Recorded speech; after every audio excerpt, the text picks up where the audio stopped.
เนาะมันจะมาแนะนำเนาะสำหรับเรียงโทน iPhone เนาะหลายคนอาจจะคุ้นเคยเสียงเดิมๆเนาะมันจะเป็นเสียงเนาะจะเป็นเสียงแบบนี้แต่ว่าบ่เอาเสียงแบบนี้เนาะอาจจะเอาเสียงตามใจเขามักเนาะตัวอย่างเนาะ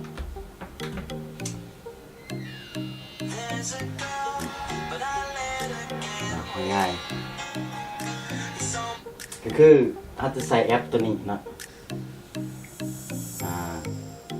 มัวหลายคนเทียนบ่เดี๋ยวจะมาแนะนำวิธีตั้งเนาะหรือว่าดาวน์โหลดเนาะเพื่อที่ว่าสำหรับวิธีใส่ iPhone เนาะเพื่อที่ฮู้แล้วก็บ่เป็นหยังเนาะอันนี้สำหรับคนที่บ่ฮู้เนาะเดี๋ยวไปเบิ่งกันเนาะเดี๋ยวจะมาสอนวิธีการดาวน์โหลดแล้วก็ติดตั้งเนาะแอปที่จะใส่นี่จะมีอยู่2อันเนาะ2แอปนี้เนาะมันอย่างอันดูคอมเมนต์กับอันยังกระเด็กเบนบอกโอ้ยอ่านจะบ่ฮู้เนาะบ่เก่งภาษาอังกฤษเนี่ยมันบ่เก่งแหละบ่ฮู้เลยนี่แหละเนาะโอเคเนาะเดี๋ยวเราจะไปเบิ่งหน้าต่างมันเนาะหน้าต่างมันก็สิประมาณนี้เนาะก็สิประมาณนี้แหละอันนี้คือหน้าต่างมันเนาะโอเคเดี๋ยวไปเบิ่งตัวที่2นี่เนาะก็สิประมาณนี้เนาะตัวนี้อาจจะมืดๆเนี่ยจักหน่อยโอเคเนาะเรื่องการดาวน์โหลดนี่จะบ่ซ้อนเนาะหลายคนก็อาจจะฮู้แหละโอเคเดี๋ยวไปเบิ่งกันเลยก่อนอื่นเมื่อต้องไปดาวน์โหลดเพลงก่อนใน YouTube เนาะเข้าไป YouTube เพลงลาวปัจจุบันนี่แหละโอเคแฟนปัจจุบัน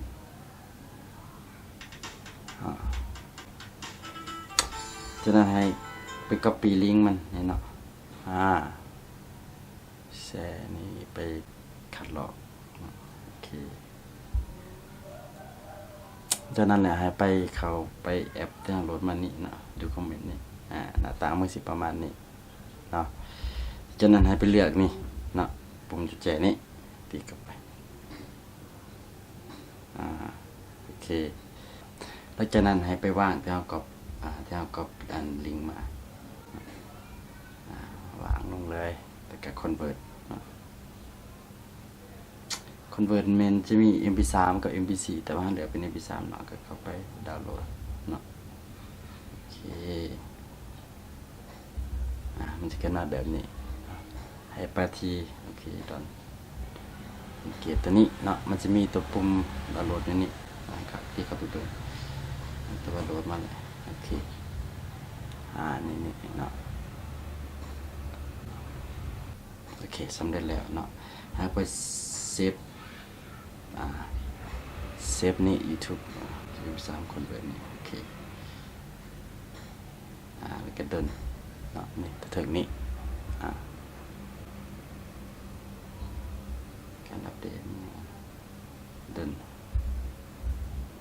เหยียดไปเลยคอนเฟิร์มจานได้มาแล้วเนาะโอเคดาวน์โหลดแล้วเนาะก็ให้ไปที่จิ้มจานตัวนี้ขึ้นเนาะจิ้มมาตัวกุญแจนี่นะครับไปเบิ่งตัวดาวน์โหลดนี่นะแล้วให้ไปติ๊กใส่ตัวบนสามเหลี่ยมนี่ก็มุกเพื่อใหญ่มันเข้าไปไอคาวนี่เดี๋ยวกลับคืนให้เบิ่งเนาะมันจะหน้าต่างกันนี่ให้เข้าไปไอคาวโอเคมันก็จะมาแล้วมุกสวยขาวโอเคไปละนี่ก็ตัวมดเนาะเดี๋ยวมาเบิ่งตัวที่2เนาะ2กลับไปตัวนี้กากีตาร์นี่แบบง่ายๆนี่แหละเนาะโอเคจะเป็นหูทรงลักษณะแนวนี้เนาะให้เข้าไปที่นี่การเล็กบวกก็ถึงนี่เนาะที่ปั๊บบางคนอาจจะบ่เห็นตัวใหม่ตัวนี้เนาะ บางเทื่ออาจจะอยู่หน้าต่างตัวอื่นเนาะก็ให้เลื่อนมาตัวนี้แล้วก็ติ๊กใส่ที่ตัวใหม่นี่โอเคจะมาหน้าต่างแนวนี้เนาะให้ไปเลือกคือไกดินจิยัดเจาะเอาก่อนนะโอเคเข้าไปเลยครับนี่เนาะจะมาแบบนี้แล้วก็ให้ไปเลือกเพลงเนาะเขาบนกาวงหมุดนี่เนาะขายคือวงหมุดนี่แหละแล้วก็เข้าไปหน้าตาจะเป็นแบบนี้ให้เข้าไปที่ไฟล์เนาะเพื่อไปเลือกเพลงครับแต่ว่าตัวนี้เพลงเก่าแต่ว่าโหลดมาแล้วเลือกไปที่นี่รายการเนี่ยไฟล์นี่เลยเข้าไปเอาเพลงที่เราโหลดมาหันเนาะ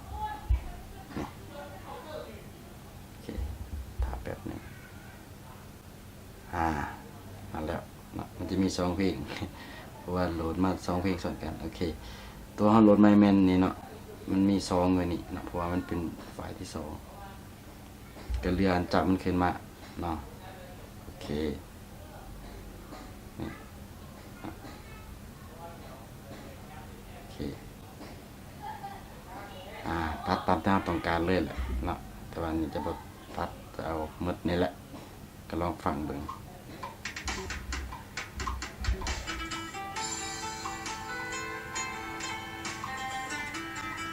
โอเคประมาณนี้ก็เลือกเพราะฉะนั้นเนาะก็เข้าไปที่สามเหลี่ยมนี่ปากกาสามเหลี่ยมสุดๆนี่มันจะมาแบบนี้ให้เข้าไปเลือกเอาตัวนี้กดจึงไว้วัดหนึ่งแล้วก็ปะให้ไปเปลี่ยนชื่อเนาะเปลี่ยนชื่อตามเราต้องการเลยเนาะเปลี่ยนเป็นตัวเฮ็ดกันแล้วกันเนาะจากนั้นก็กดจึงไว้อีกบันหนึ่งกับวางเข้าไปที่แชร์นี่แชร์เนาะจะโจทย์นี้กันมาให้ไปเลือกที่เสียงเกินเขานี่นี่ก็ส่งมันออกเลยปั๊บถามแป๊บหนึ่งโอเคมาแล้วให้ตั้งไปเป็นนี่เนาะตั้งไปเป็นเสียงหัดประธานลองโทรเขาเบิ่งบัดนี้สิได้ปะได้แล้วเนาะที่ว่า